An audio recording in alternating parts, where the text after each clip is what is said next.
குஜராத்தில் இருக்கிற சோம்நாத் டெம்பிளில் பான்ஸ்தம் ஆர் ஆரோ பில்லர் பற்றி கேள்விப்பட்டிருக்கீங்களா?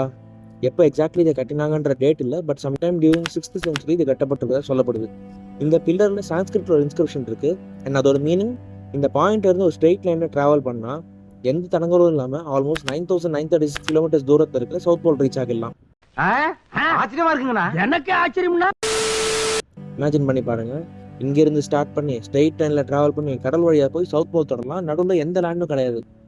1600 வருஷத்துக்கு முன்னாடி நம்ம முன்னோர்கள் எப்படி எந்த விதமான டெக்னாலஜியும் லைக் இன்டர்நெட், காம்பஸ், ஜிபிஎஸ் எதுவுமே யூஸ் பண்ணாமல் இந்த பில்லரை கன்ஸ்ட்ரக்ட் பண்ணி இங்கேருந்து டேரெக்டாக ஸ்ட்ரெயிட் லைனில் ட்ராவல் பண்ணால் சவுத் போல் ரீச் ஆகலாம்னு கண்டுபிடிச்சாங்க. அதோட ஷேப் என்னது, ஓஷன்ஸ் எவ்வளோ தூரம்னு அவங்களுக்கு எப்படி தெரிஞ்சுது? இன்னி வரைக்கும் இது ஒரு பெரிய மிஸ்ட்ரியாக தான் இருக்குது. உங்களுக்கு என்ன தோணுது? இது ஜஸ்ட் கோஇன்சிடென்ஸா ஒரு நம்ம முன்னோர்கள் ரொம்ப அட்வான்ஸ்டாக? மறக்காமல் உங்கள் தாட்ஸை கமெண்ட்ஸ் சொல்லுங்கள். அண்ட் அதோட 60 seconds முடியுது. நெக்ஸ்ட் வீடியோவில் மீட் பண்ணலாம். இந்த பிரபஞ்சத்திற்கு நன்றி.